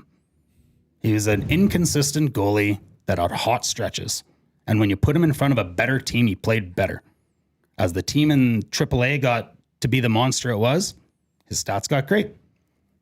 Went to the Dub, played 3 years for a trash team, got traded to a contender. Great stats. Comes to the Condors, not a great team when he gets there. They improve over the years. His stats improve. Comes to the Oilers, not as good of a team. They get better. He gets better. That's what Stuart Skinner is. That is not complimentary to have an inconsistent goalie be standing behind a team that plays this inconsistently. It compounds the errors. It's the opposite of the parts, or the whole is greater than the parts. Ultimately, right? Like they're compounding errors, and their little mistakes seem to exasperate errors on other players. You know, like one error causes another, and it's in the back of their net. I don't know how you fix that. You get to March and April and you play better. Yeah. Like that they've done for the last number of years. Yeah, for the last number of years, you are, and a lot of people are, Matthew, painting this year's portrait of the Oilers with a brush from last year and a brush from the year before. Yeah. This year is not yesterday's Oilers. No, that's a good They've point. got 6 or 7 new forwards, Correct. 3 of which have 0 NHL experience going into this season. Sure. Who were the best players on the team? Were they here last year? The top players. Were they here last year? Were they here? Absolutely they were. Yeah. So that's what they do. Was it the top players in the regular season that would drag them into the fight, Matthew? Or for 10 years, has it been Matt Hendricks, Tyson Barrie, Vibe Daddy for a reason, Did they? Vibe Daddy was on Kane, yesterday. Hyman, Brown? Well, Hyman's part of the top Yeah, team. I don't He's know. here for I the don't last know 2 about years. I don't Kane. care. Hyman's I part don't of the care where they Pull Kane play. out of there. I am talking about players not Yeah. Connor or Leon I know, but Hyman's part of that that group will that was here the drag last 2 those years. 2 guys into a fight. Yeah, and Hyman's still part of this team. He hasn't played yet, and look where they are. Yeah, absolutely. But he's Yeah, part but he's of not the this team. Like savior. he's That's putting a lot. I if do we're not painting think the that last, like if you're saying that we can't paint them with the last 2 years, well, Hyman's part of those last 2 years. So he's part of that. You can't add him then and say, well, you know, he'll be there. But it's ultimately the guys that turn it on in the playoffs, though. Who are those guys? Right now, Hyman's the only thing they have left that resembles a player that can drag them into the fight. And Don't leave Janmark out of this. But they don't need, like, when playoffs come, their best players will turn it on because that's all what we've seen over the last if number they of make years. the playoffs, They're absolutely They'll making make the playoffs. I agree. Devil's advocate, this might be the year that they might not. That's due a for a conversation to reset me year is for January. for a lot of reasons. reset year is knocked out in the first or second round, Yeah. not miss the playoffs. Yeah. Like I predict. Didn't the Panthers go from President's Trophy to just scraping in as a wild card team the very next year? Then went on and won 2 cups. Well, they won the cup the year then they would have scraped in because they won Right, the President's right. But, Yes, right, But again, they made the playoffs. They didn't miss. Yeah. Fair. That's the but thing. that's So- how thin it is that they couldn't. Sure, but they were the team They that had turn it players to on. drag them into the fight. I don't think the Oilers have that this year. If they get down, their record looks better than their habits right now. Sure, but it's Yeah, again, that's it's a fair statement. October, November, and I don't care that I'll paint And them with November last year. is- I don't care if I'll paint them with the last year's brushes. They still have Connor McDavid, Leon Draisaitl, Ryan Nugent-Hopkins, Yeah. Zach Hyman, Darnell Nurse, Evan Bouchard, Matthias Ekholm, and the guys that will turn it on in the they're not- playoffs are going to turn it on. They didn't turn it on last year; they'll turn it on next year. And right now, they're not surrounded by any of the Connor Browns, Fogels, Canes, Corey Perrys that used to drag them into the fight.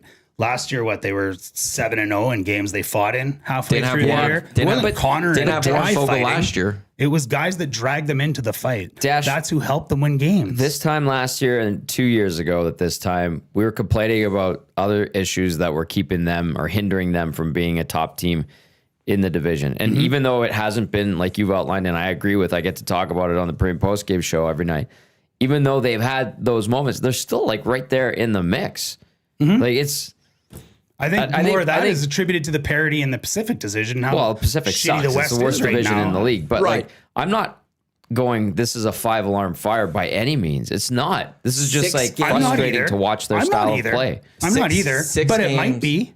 No, Well, I but- don't think so. But that is, I think that's being but it also, dramatic. this is a Stanley Cup. They're going to win the Stanley Cup this year, or they might get first. Like, to go might be it's a pretty wide range right now that we're talking about here. Like, I so get- what is it likely? But they've lost. Okay, they've blown 6 2-goal leads this year. Yep. That means they had a 2-goal lead in 6 games. If they learn how to just not make those mistakes, turn those around, they're going to win more hockey games. How about scoring more than 3 goals in a game? If the margin is once they get a lead, hold on to the lead, and they're going to win a lot more hockey games, and they're back. They don't need somebody dragging them into the fight. They need to just stop making mistakes. Yeah. They stop making big mistakes. They don't need to be dragged into the fight because they already have leads. Forward group with 6 new forwards and 3 players that have never played in the NHL before are What's the record? likely not going to be With the those type 6 of games? players that can. Are they only 1 in 5 or Swain, something like that? Swainer sent those in. Let me double check them. I have Because them you here. flip half of those around, and this team's in a much better spot. But that doesn't mean you don't need to worry about the rest of the forward group. They're in the fight. They're there. They're not getting blown out. They're not losing games where they're behind and having to scrape back in. They have leads, and they're blowing leads. That you worked on your defensive game. You fix that part of it. This team's right there. They have held a lead of 2 goals in the second period 6 times this season, and they've only won 1 of those games in regulation. You turn that into, you get 2 more wins out of that. You flip just 2 more of those. Then we're in a probably much talking different about- conversation. Sure, that's fine. Hypothetically, we're not in that situation. No, They are not in that situation. Look at they're a 500 team that doesn't look like a 500 team, and they're about to go into the most grueling month that they have ever seen in a schedule.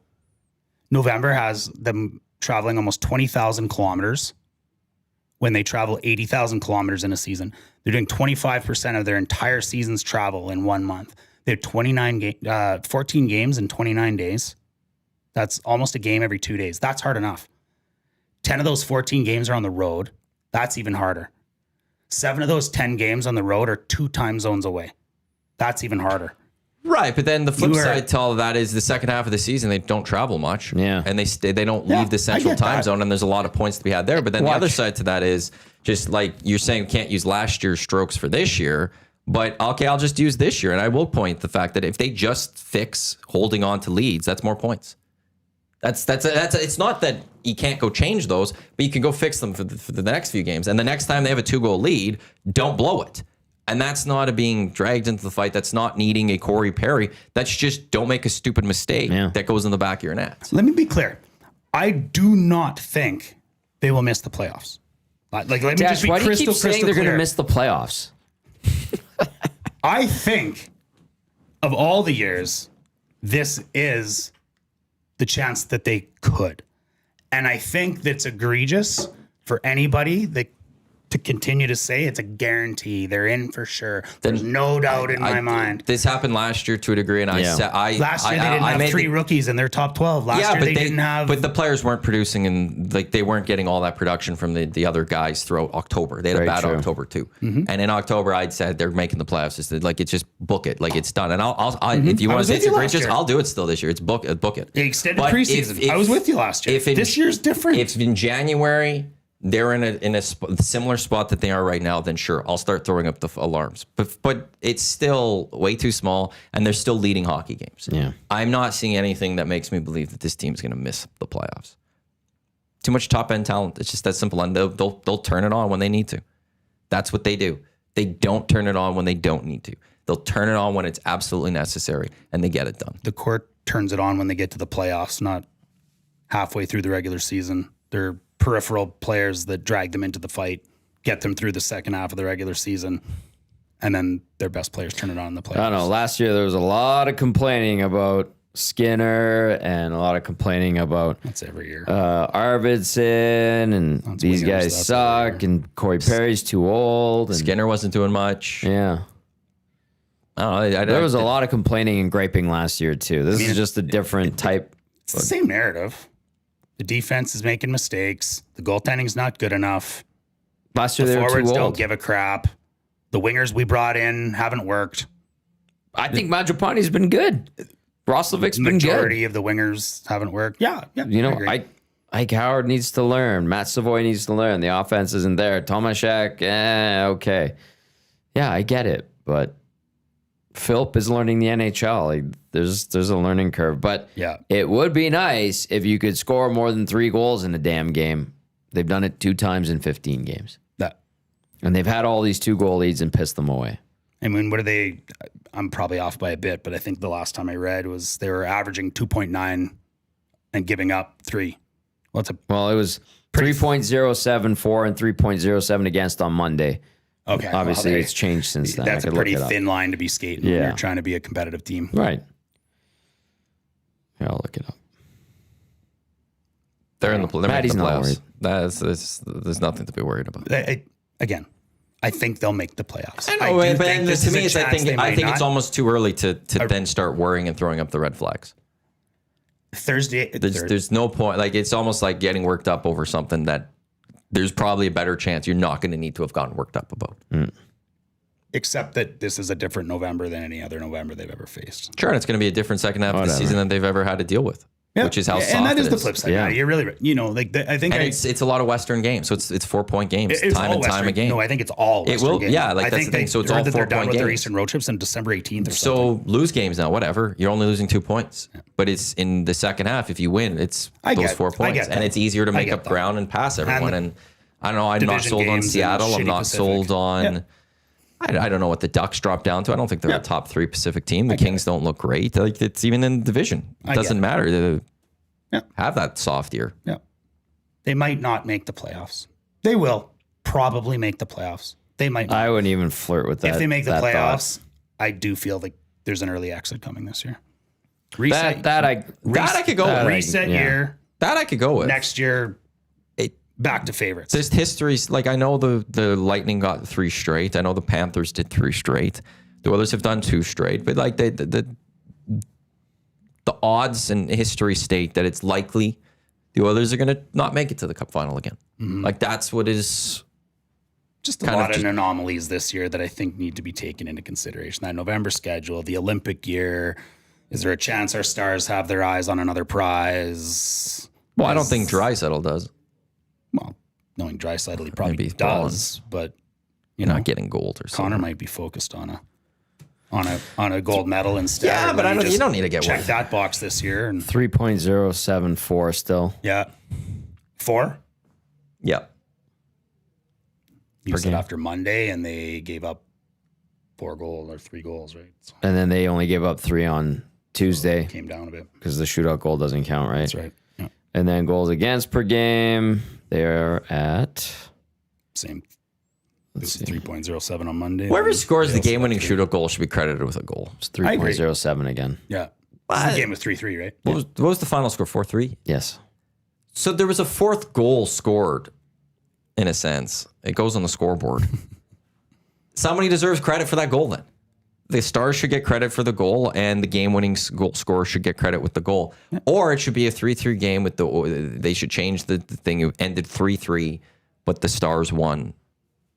I always Whatever, find that shootout. weird in soccer when it's like a nil draw, but then they won on They shootout. pulled the penalty other shoot. one and they put the shootout underneath. Yeah. I like that from a stats perspective. I like that better because they are saying that it ended 0-0. There was no other goal scored. In hockey, you look and you just see 4-3 shootout. Well, somebody then you credit the Stars for the goal. Draisaitl should have got a credit for a goal for that shootout goal. That thing was a thing of beauty. Like, I can't believe he pulled that out of his tool box, to be honest. That was really nice. You know what, though? If I had Nice. that burger flipper he had, I'd probably try that move every time. I don't know how you'd miss with Draisaitl's skill and not stick. Jim Johnson, dumb Matty. I disagree. Oh, I'm There's a scared to look at comments today. goalie still gets the loss and the win for that. I think that a player, ultimately, the Stars got a 4th score on their stat sheet. Somebody should get credited for that. The shootout thing since 2005, 0506, yeah, it really kind of throws a skewer into, And we'll see how The long stats. until. I think he'll still be around for a bit longer, but yeah. there's going I'd to be like always 10 more minute 3-on-3. appetite. Yeah. Don't allow to go back. Once you get into the zone, you're not great allowed to idea. go back. Yeah, Belzy was talking about that. And then a tie. If it ends after that, it's a tie. Yeah. I mean, I think 90% of games, 90+% of games will probably end. I agree. It's like there are probably some of those teams that just want to get to the shootout because they know. Like if you're going up against the Oilers and the Avalanche, your goal is shootout probably. Yeah. Let's get to the shootout and let it be 1v1. Anything could happen. You're going to defend a lot more than you're going to focus on scoring. But if you're saying there is no shootout after, and you've got to handle 10 minutes of this, Buckle up. yeah. I'd bolt I would get rid of the shootout. Yeah. It was fun when it came in. The shootout and the trapezoid could go. I don't care for the trapezoid. I think it's a dumb rule. It was made to hinder like Marty Brodeur and Marty Turco, essentially. Yeah, supersized Indiana Jones. 1-0 in a shootout still counts as a shutout. So Mike Smith had a shutout loss versus Winnipeg a couple of years ago. Okay. Oh, yeah, that's right. Which is That weird. makes sense. Yeah. Yeah. That is weird. Oilers are fine. They're in the playoffs. Don't worry. Perfect. Over Don't under? worry. Don't worry. Like I said, they're definitely not making it. The official drink of the EST Hangout, finished long drink legend in 1952. A drink unlike any other sparkling refreshment, real liquor, longdrink.com/Canada. We can't you post to go to find a long drink or establishment or bar with the long drink in stock for you. As I said, longdrink.com/Canada. Let's get to over under for Play Alberta. Brought to you by Play Alberta. Download the app, visit them, playalberta.ca. Right now, the Lock Shop CFL parlay still up for Monday, plus 245. Montreal to win by 3, Saskatchewan to win by 4. Dusty's early bird bet, Broncos to win by 9. And J.K. Dobbins, 1+ touchdown. That's boosted to plus 202 in the Monday Nighter tonight. I'm going to sprinkle that CFL parlay right now. Thank you for the reminder. Raiders, Broncos minus 9.5. I'm taking the Raiders to lose by less than 9. Are you jumping on that one or no? No, well, what was that? That was just Broncos to win, I think. Or was it to cover? What did I say? Sometimes I forget what I just said. It's not good. Happens. Broncos to win by 9? I don't believe Broncos to win by 9. The Broncos sneak out wins. Yeah. You go back to the New York Jets game when the Jets had minus 10 passing yards as a team. The Broncos only won by like 2 points. Broncos will get the win. I don't know if they'll do it by 9. I'm dipping into that Lock Shop CFL one, but I don't know about the early bird. I don't buy onto the Broncos right now. I'll be intrigued what Huss has to say. Lock Shop coming up with myself and Huss today. We'll have to talk some CFL because tomorrow will be the full NFL day. We'll talk a lot of NFL. Week 10 already in the National Football League. Wow. It's 10, right? Not 11. Yeah. No, I was looking at like the schedules remaining. I'm like, oh, there's not a lot of games left for some of these teams. Like we're at that point where you're like, oh yeah, it isn't. There isn't like a bunch of them. It always does. It seems so. Well, what is it? We got this weekend. We got next weekend, and then is it Thanksgiving weekend, or is it in 3? Or is it 4 more weeks till Thanksgiving weekend? But Thanksgiving's not far off too. No, it's coming up. Can I have a Play Alberta Dash's pick of the week? What's your pick? I'm pretty intrigued by this matchup. The Oilers to miss the playoffs. I can give you this. He's going with the future. The Oilers to miss the playoffs. By the way, Huss and I were going through. Maybe I should bet that. Bring my bet slip in when I win and throw it in all your down faces. To reach playoffs, the Edmonton Oilers not to make the playoffs is plus 605. So there's a lot of value if you're like Dash and don't think plus 605 to not make the playoffs. Whereas they're so if you put $10 plus down, 850 to make the finals. To make the finals? Make the finals. Yeah. Well, to make the playoffs is minus 1,000. So they have a better odds of not making the playoffs than they do of getting back to the finals. What is the Edmonton? Where is the Edmonton Oilers? I'll just drop my mic right there. Why don't I see stage of elimination for the Edmonton Oilers? Where is it? Long time listener, first time caller. I'll just hang up and leave my comment there. They do have regular season points set at 101 for the Oilers. It's even money, or it's a pick 'em. I would take the under 1.5, 101.5 points for the season. I would take the under on that. Mm-hmm. I'd say like 98, 99, 100 points is where they'd finish. Why don't they have? They don't have the Oilers stage of elimination up right now that I could see, because I would be fascinated what the odds would fully be for the Oilers. Not making the playoffs versus out in the first round versus out. Well, versus losing in the Stanley Cup final or something like that. I would love to see. Yeah. Regular season, the Play Alberta is plus 195 for second, plus 290 for first, plus 320 for third, plus 595 for fourth in the Pacific. So they have better odds to miss the playoffs than they do for them to get the top 4. 1, 2, 3, 4. Yeah, I don't see the Oilers. They don't have the line right now for the Oilers for this stage of elimination. That's fascinating. But what's your play? Fascinated with this matchup coming up. Oilers Avalanche. For a lot of reasons. I think these two teams match up uniquely just because of their commonalities and their strengths and weaknesses. Before I get into that, congratulations on Glenn Gulletson completely showing the rest of the league what the playbook is to beat the Oilers. I think the way that Mikko Rantanen and score a bunch of goals. No, employ Wyatt Johnson to find the proper seams to put the puck in. They're missing their top 5 or 6 best players and still figured out a way to thwart the Oilers rush, find seams in their defense. Keep the power play to a minimum, other than that one quick one, I guess, and 1 for 3 is still pretty good. But I don't know. I think that the playbook that was there, and I'm sure you guys saw the patterns in the games, was that, get the puck to Heiskanen or Harley, get shots, and try to create chaos in front of the other's net, because it's pretty clear that they are struggling with knowing who to box out, when to box out, how to control very rebounds, apparent, and to get their goalie moving side to side, right? So not that that's a new playbook, but Gully just executed it perfectly. I'd say the second period they executed it. Yeah. And here we go into Colorado, where here we go. My God, here they go. Are you playing Dash? I don't know. Yeah, I don't get it. My voice today. No, I'm not playing. I don't. Anyways, so they roll into this matchup where a strength being creating chances off the rush. Well, it happens to be a Colorado weakness that they're not good at defending off the rush. Well, vice versa. Colorado's good at creating off the rush, and the others aren't good at defending off the rush. So I think there's a bit of, let's get shots to the point and create rebounds at the net mentality from both of these coaches. They do it through Bouchard nonstop. Dallas just did it, and I believe that's Colorado's strength with Makar. So I tell you all that to tell you this. Take shots on net by Bouchard, shots on net by Makar, take the over on both, and parlay it. That's Dash's play.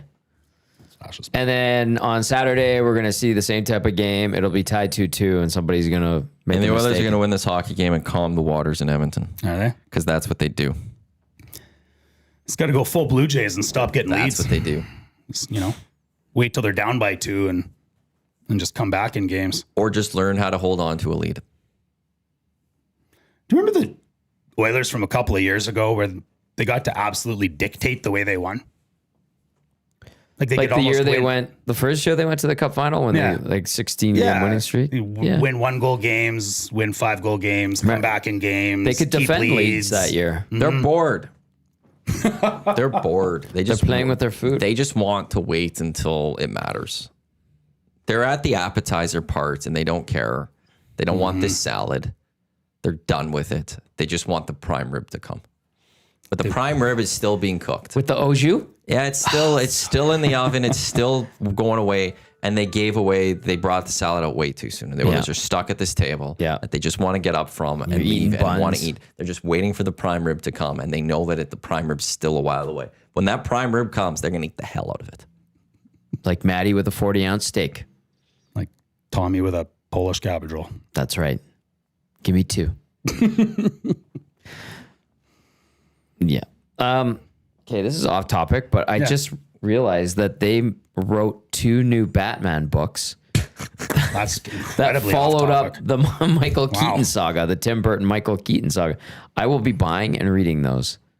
It just popped up. News to me. Yeah. Yeah, no, as I was looking up stats, when it says like headlines, it's like Batman Revolution set to release, and it follows that Michael Keaton / Tim Burton Batman. Sorry, I just had to bring that up. I'm fascinated by this.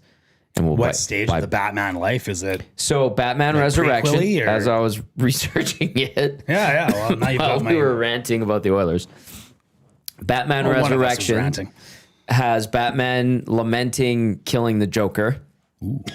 It happens in between Batman and Batman Returns. And then he fights Clayface and the Riddler emerges.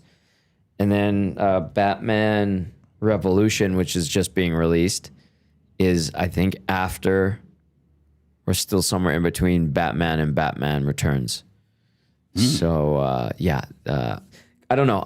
I like Batman in the Flash. That was like the only cool part. Yeah. Well, I didn't mind Supergirl, actually. It's too bad they killed her. And they killed Batman. Spoiler alert. Michael Keaton's Batman dies in The Flash, but he goes out the way you wanted him to, swinging, fighting aliens, something you never thought he would do.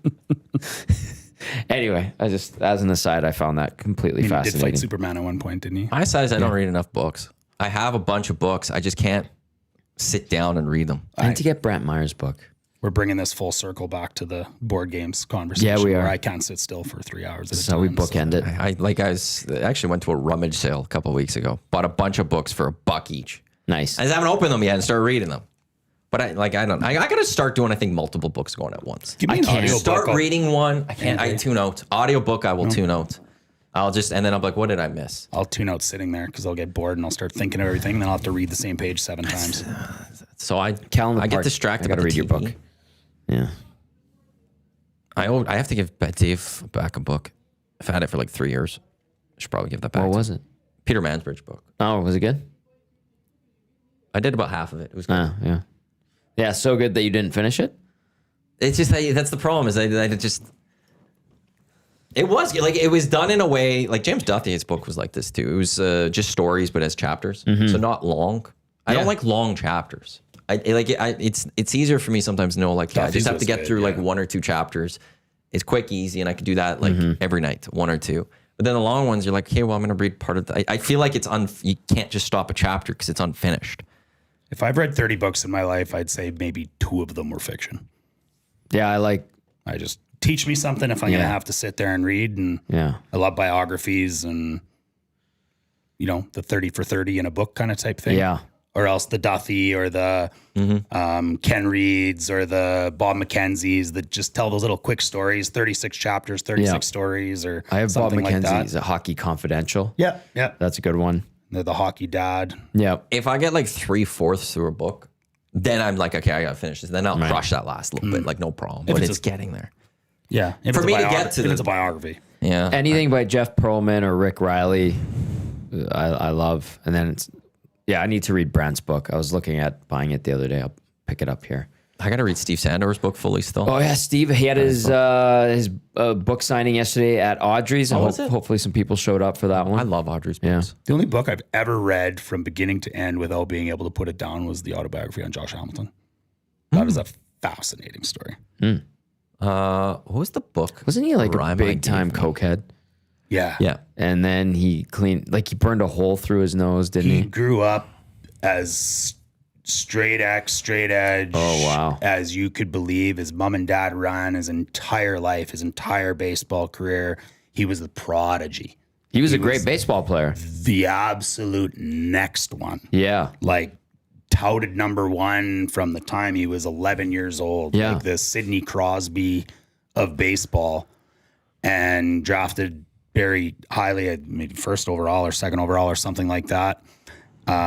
Gets to the majors and brought his mom and dad to live with him, was still being very hover parented and bubble wrapped in every single situation in his early 20s. Started milking an injury. The team thought he was milking it. He was dead set that he was hurt. His parents were starting to get very mingly, and Eric Lindros's daddy kind of involved. And so they made him move out from his parents, made him get his own place. Basically told him they thought he was faking his injuries. So when he was bored, when the team were on road trips, he started to go and get tattoos at the tattoo parlor. Stayed after one of his tattoos and tried coke for the first time and was completely hooked for the first time in his life, and basically ran a Theron Fleury life for 4 or 5 years, just living in the underground, waking up on bare mattresses in the streets. And He cleaned himself up, though, had right? a dream one night on a mattress in the middle of the night that he was winning a trophy and being handed a major league trophy, and cleaned himself up and realized his dream or his deja vu or whatever it was in that night was him winning the home run competition trophy. And so coming all full circle, cleaned it up. And I think he broke a record or 2 in the home run derby or something. I was in New York for that. Oh, no I was way. actually in the city. He made a lot of money. He did well, right? Like he's on the straight and narrow, right? And every penny he made in baseball, he gave to a confidant. Like he didn't trust himself with $1 of his own money. Wow. That's insane. I remember Crazy book. I remember reading some articles about him, like, oh my God. Like, yeah. That would be a good one. How quick things can change based on one decision in life, and the butterfly effect of that based on a elite blue chip athlete's life story. And you said everything was straight and narrow when he was growing up. His parents, you bubble wrapped him and all that. And then he just got hurt and went sideways. Yeah. Well, sometimes the That'd be a bubble good book wrapping's to not read. good either. Yeah. Yeah, sometimes it is, sometimes it isn't. Who knows? It worked for Otani, I guess. But like, What's next for heavy hockey? What do we got? We're going to line up the regular schedule, I think. So Wednesdays is the Heavy Hockey Podcast, 8 o'clock every Wednesday night. We won't be on EST the nights that obviously games are on, or Tommy's doing pre and post. But we're going to stick consistently with our schedule and stay Wednesdays with the Heavy Hockey Podcast. I think Michael's going to pick up on Oilers Live on Fridays, and then potentially the secret podcast that will remain unmentioned. TBD. Could end up being maybe a Sunday night show or something like that. But And always some great articles. yeah, thanks. And drive everybody back to that Heavy Hockey website, heavyhockey.com. 5 different writers have put up articles in the last week. A lot of good stuff to choose from. One from myself on the grueling November schedule ahead. Yes. So, if you agreed or didn't agree, please go have a read anyways, see where I'm coming from on that and leave a comment. Some other stuff from Lotsy on Knobloch's deployment of youth, Knobloch's deployment of the nuclear option, and a very, very, very, very important story that I think everybody should take the time to read. If you give any type of crap about the sport of hockey, it's not by an anonymous author, but I'm going to say it's an anonymous author based on the way that the article is written. So Okay. I'll leave it at that. And it's about the misogyny in hockey and the culture in hockey, and how it needs help. There's still a lot of problems there. There's a massive amount of problems. There's a lot of problems there. Kessler, Love, all sorts of new additions to Yeah. the storylines, Yeah. and we still haven't heard anywhere close to all of them. This is Heavy hockey's one little voice. The showdown is one little event. But our hope is that eventually all those little voices add up to be one big voice, and somehow we can change the game we love for the better. Beautiful. excellent. Quickly announce that. The PWHL announcing its new teams, Seattle Torrent and the Vancouver Golden Eyes. Thank you, David Pagnotta, for putting that out. I don't know what a torrent is. All outside of that's where I download things that I'm not supposed to do. Like that you're not. That's all I'm thinking. You torrent this. Dash, thanks for coming in. Appreciate it. We've got Lock Shop coming up next. Myself and Huss. We got 2 guys. We got EST Afternoons. We got the Reed Wilkins Show with Jay Mill until 6 o'clock right here in Edmonton Sports Talk, presented by Play Alberta. On behalf of Dash, Tommy, and Matt, thanks for tuning in to the EST Hangout presented by Sentinel Storage. Lock Shop in a few minutes. Don't go anywhere. Let's go. There you go, right in front of the camera. First-time guest, long-time listener, fan of the original draft commissioner. Welcome to the EST Hangout presented by White Claw Hard Seltzer. The difference is clear. Matt Iwanyk, Tom Zola with here, joining us today.